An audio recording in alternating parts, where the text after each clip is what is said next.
In football today, there are these two huge competing ideas about how the game should be played.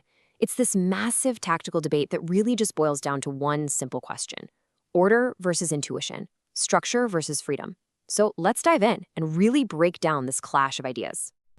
So, what's at the heart of this whole thing? Well, it's this. Do you see football as a chess match, something to be totally controlled? Or is it more like a jam session built on a bit of beautiful chaos?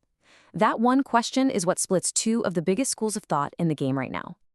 Okay, and this visual, it just illustrates the two extremes perfectly. Over on the left, you've got positionism. See how the players are all spread out? They're each occupying a specific zone, kind of like pieces on a grid. But then on the right, you have relationism. It's a totally different world. Look at that tight cluster of players, all drawn towards the ball, their positions defined by their teammates. It really is structure versus, well, a swarm. All right, so here's our game plan for this explainer. First up, we'll look at the game of positions. Then we'll dive into its opposite, a revolution of relationships. After that, we'll tackle the coach's dilemma, explore how we can get beyond the binary, and finally, think about the future of football. All right, let's kick things off with part one, the game of positions, or what I'm calling the reign of order. This is the philosophy that has, for decades, really dominated the top level of the game. It's all about a rational, systematic way to control everything on the pitch. So, what exactly is positional play? Well, think of the pitch like a map, and it's been divided up into all these different zones. The whole goal is for players to occupy these zones in a really balanced way.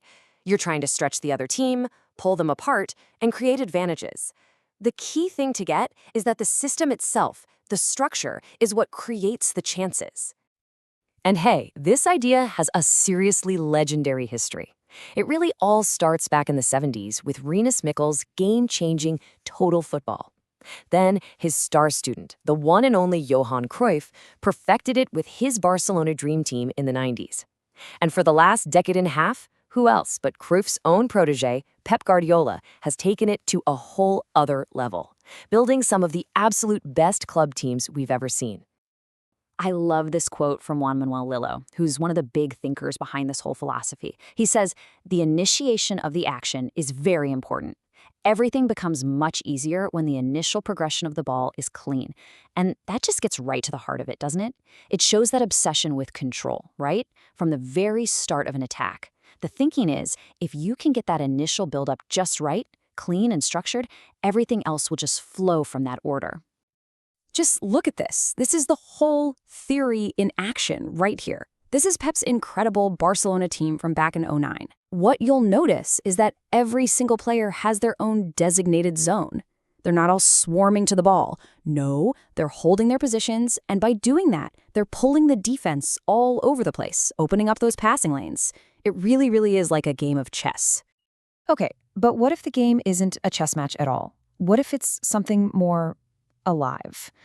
Well, that brings us right into our second part, a revolution of relationships. Let's call it the spirit of anarchy.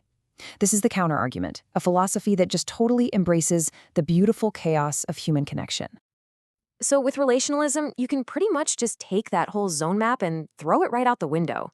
See, here, your main points of reference aren't some predefined spaces on a grid. Nope, it's the ball, and it's your teammates. Players are actually encouraged to get close, to cluster together, to improvise, and to create solutions on the fly, all based on those immediate connections they have with each other. I mean, just look at the difference here. Instead of that nice, balanced spacing all across the field, the entire team tilts over to where the ball is. They're trying to create these massive overloads in one tiny area of the pitch, and the goal is just to overwhelm the other team with pure numbers and super quick, short passes. Honestly, this is the perfect way to think about it. If positionism is like a classical orchestra, where everyone has their sheet music and plays their part perfectly, well, relationism is like a jazz session.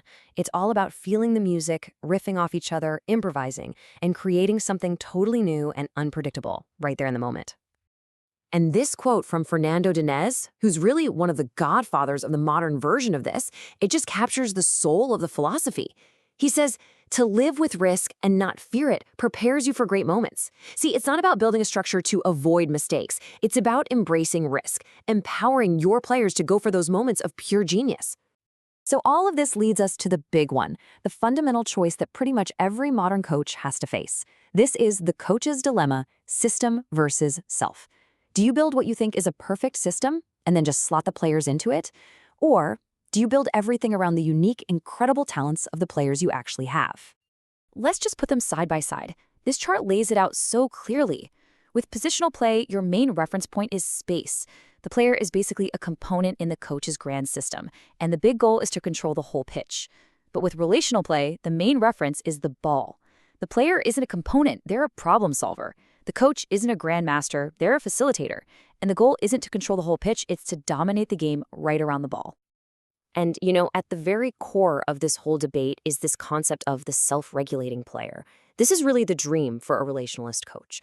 We're talking about a player who's totally empowered to read the game for themselves, communicate with their teammates, and just find solutions on their own without constantly having to look over at the coach for instructions. It's player empowerment versus top-down control. And then you have a guy like Lionel Messi weighing in on this. He said, Guardiola's era has caused a bit of confusion. At that age, we shouldn't deprive them of their creativity. I mean, wow. He's suggesting that if you overcoach these rigid, two-touch positional systems into kids, you might actually be killing the very creativity that makes a player special.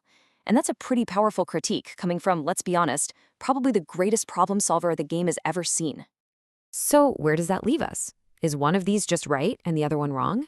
Do you have to pick a side? Well, the most innovative coaches in the game today are starting to say, no, not really. The future, it seems, lies in blending these two powerful ideas. This is beyond the binary, merging chaos and order. I absolutely love this analogy because it uses art to explain the two styles. On the left, you've got a Mondrian painting. It's all grids, zones, straight lines. That's Positionism. And on the right, you have Van Gogh's Starry Night. It's fluid, it's emotional, it's incredibly dynamic. That's Relationism. And what we're finding is that the best coaches are learning how to be both kinds of artists. And you know what? When you really look back through football history, this isn't some brand new idea. The truly legendary teams, the ones we talk about for decades, they were never purely one or the other. They always found a balance between a solid, reliable structure and giving their best players the freedom to just break that structure and create a bit of magic. Need a perfect modern example? Look no further than Lionel Scaloni's Argentina that won the World Cup. That team had a really clear positional structure. It gave them defensive stability, it gave them balance. But, and this is the key, within that system, Messi was given complete and total freedom to just roam, to connect with whoever he wanted, to be a purely relational player. The structure provided the secure platform that allowed the genius to go and improvise. Okay, so let's wrap this up by looking forward. Section 5, the future of football, a new synthesis. Where is all this going? What does this constant tug of war between position and relation mean for how the game is going to evolve?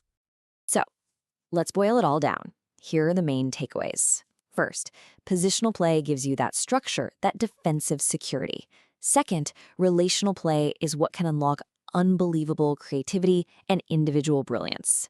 Third, the most innovative coaches out there right now are finding ways to merge them. And finally, and this is maybe the most important point, this isn't about right versus wrong. It's about having more tools in your toolbox to solve problems on the pitch.